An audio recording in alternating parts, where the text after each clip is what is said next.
Hey everyone, Mark from Mislicky MVP Training Studio. Today I'm going to take you through a plank gauntlet, if you will. So the way it's set up, you're going to do a Tabata style, so 20 seconds of work on each move with a 10-second break.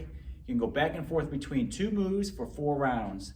One of those moves in each of those blocks is going to be a plank style exercise. All right, so for the first one, you can do an alternating snatch. So legs are going to go wide. Use the dumbbell here in front.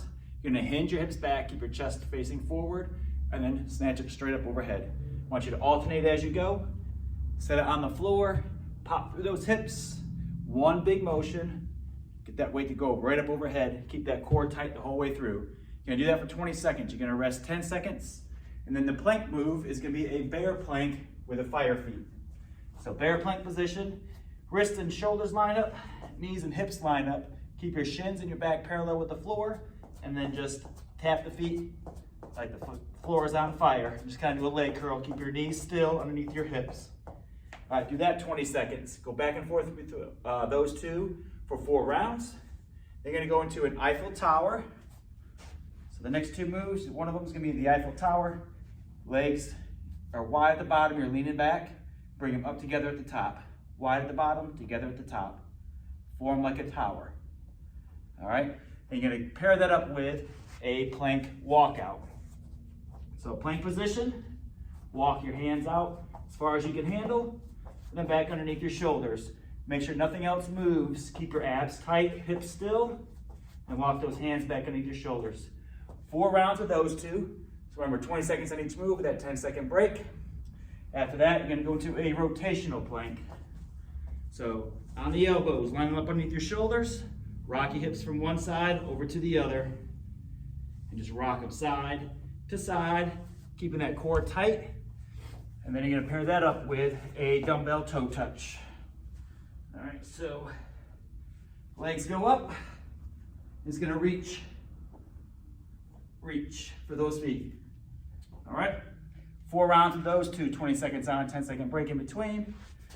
After that, you are gonna go into some skier swings. So take the weights by your side. You're gonna hinge, swing it up. Hinge the hips and pop up. The arms just swing free like a pendulum on the outside of the body. Rocking those hips back and forward to give you that power, all right? And then you got a high-low plank. This is your plank move. You're gonna start up top, drop down to your elbow, climb up to the hands. Keeping the hips as still as possible. If you need to modify this, you can always go to the knees, drop down, come up. All right, and then your last 2, you can do a plank jack. Get out of the way. So the plank position, you're gonna jack your legs out and in, out and in. You're gonna try to keep those hips as still as possible. If you need to modify this, you can just walk them out and back in. All right, and you're gonna pair that up with a half moon. So the legs are out straight, you're gonna lift them up and over from one side over to the other as you lean back. Try not to let your feet hit the floor and make sure to try to keep your legs straight as you can. All right, so go 4 rounds of those 2 and you'll be done. So there you have it, a little plank gauntlet workout. Hope you guys enjoyed. Remember, 30 minutes, no excuses. See ya.